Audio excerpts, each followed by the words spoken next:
Hello and welcome. Thank you for allowing me into wherever you may be at this point in time. I appreciate it. Hopefully, I'll touch upon some points that are useful for you throughout this video. Hopefully, it will make sense. Sometimes I just talk and talk and talk and talk, and there's not a whole lot of coherence to it, but that is all a part of schizophrenia, and I've learned to embrace that and just go with the flow to the greatest degree that I can. Guiding the flow sometimes just to try and maintain some coherence and some logic behind it, but at the same time it's important to just let things out sometimes, and that's what I'm learning to do with these videos.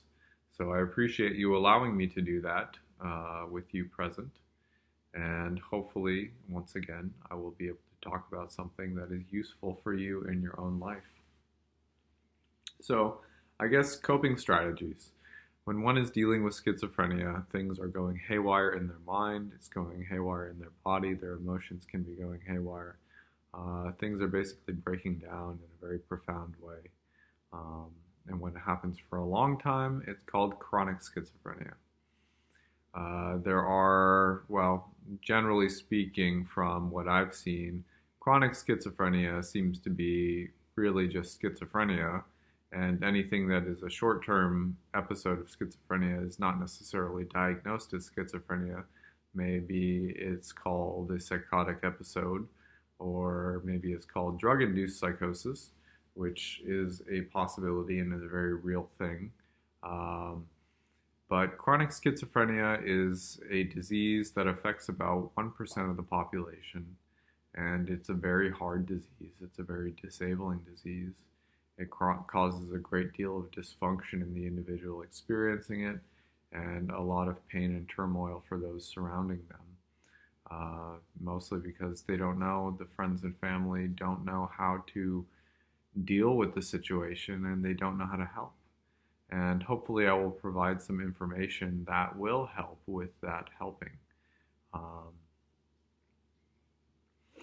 there are multiple ways of approaching the illness to gain significant recovery. For me, what has helped me the most is diet. I eat mostly vegan, and I was for quite a while eating mostly raw vegan, almost entirely raw vegan, which means no cooked foods whatsoever. And getting rid of gluten for me was a powerful step in my own recovery process. Apparently, gluten and I don't do so well together. And, it's hard to say that gluten caused schizophrenia for me because, frankly, I don't believe it did, but I think it was a contributing factor in the development of this disease and the intensity of it as it continued for me. When I got rid of gluten from my diet and when I got rid of dairy, things really started to right themselves very profoundly. And it didn't require a whole lot of work or effort on my part. It was just kind of a natural process that occurred with the change in diet. So diet is an important factor, at least it was for me. Doing things to help myself relax, to help myself be in greater states of ease was also very important. It's hard to do that when you're dealing with such chaos of the mind, of the body, of the emotions, of the energy systems. Um, Although energy systems aren't very well known at this point in time, and I'm not going to get into them in very much detail, just because I don't think it's that helpful. I don't think it's that powerful of a way of addressing the underlying issues that schizophrenia or that cause schizophrenia. But so along with diet, there is also relaxation, doing things that allow for greater ease in the body and mind. Supplementation has helped in a significant way.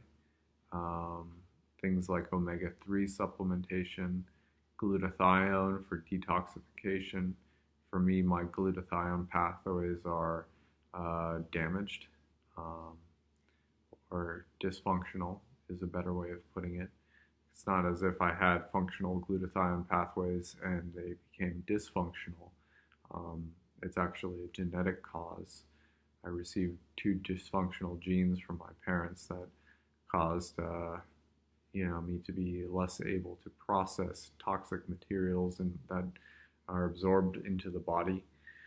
And so I have a buildup of these toxicants and toxins that have been, wreaking havoc upon my body and my mind.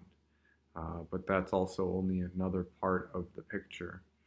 Um, I think the most profoundly helpful thing is keeping an attitude of appreciation and a perspective of positivity and one of hope for myself, for life in general, for others. It provides a strong foundation that allows a person to greet each day as an opportunity, as opposed to seeing it as a sentence in prison or hell or whatever it may feel like for the individual experiencing schizophrenia. So please, if you are dealing with schizophrenia or other extreme states, cultivate appreciation, cultivate love, cultivate a profound sense of respect for life, for yourself. A lot of people, I think, who deal with schizophrenia stop respecting themselves because they see themselves as pathologically corrupt, and that's not necessarily a positive way of looking at things. You as a being, you as a person, you're not a pathology. You are not a problem. You're a wonderful human being, and I think you need to see it that way. And you need to let yourself know that it's okay to think in those ways, even when the intrusive thoughts are telling you otherwise and the voices are telling you otherwise. It's okay to tiptoe around it a little bit and not be so direct, so that you're not stirring up all sorts of negative emotions and doubt and fear.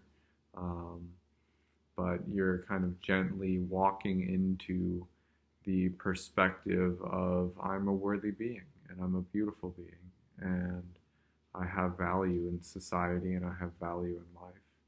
And the more I work on different projects that I want to see come to fruition, such as some of the business projects that I'm working on, and there are a few, such as my website, acaseofschizophrenia.com, the more value I'm feeling about myself and the more worthiness I'm feeling about myself. I don't bind myself to these concepts of value and worthiness in the sense that I don't make them a necessity in order for me to feel okay, but they can be very helpful. It's helpful to know that I have things that are useful to say and that are functional for other people, and that makes sense. I like helping people a lot. I like reorienting people towards their dreams, their goals, even if it is recovery from schizophrenia or other extreme states. Another recommendation I have is to view and observe your own belief systems, your own thought patterns, your own emotional states of being, and to try and get to the root of them, to see if they are valid, to see if they are perspectives that are based in reality, because a lot of times they may not be, especially when you're dealing with, self-destructive thought patterns. There are oftentimes feelings of unworthiness or self-doubt that are hidden within those patterns, and it's important to uproot them. It's important to effectively burn and disintegrate and dissolve them. It takes time, it takes practice, it takes patience. Patience is another thing that I would recommend in cultivating, especially patience during pain. If you can be patient in the face of pain and discomfort, you can kind of beat the disease and you can stop yourself from suffering. That doesn't mean symptoms will just disappear, but they will likely become less intense over time, as they have for me. It's not a cure. It's not the end-all be-all.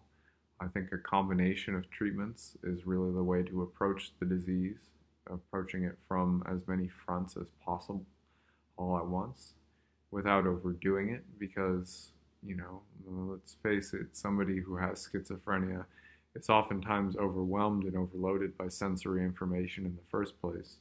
So adding more sensory input at one given point in time may not make sense. But try to calm yourself down and try to be patient.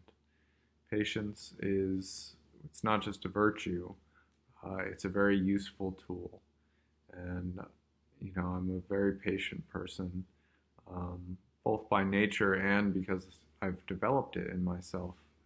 Um, but there are times when I am impatient, and I think there are times to be impatient, especially if you're dealing with such an extreme situation that you just can't stand it.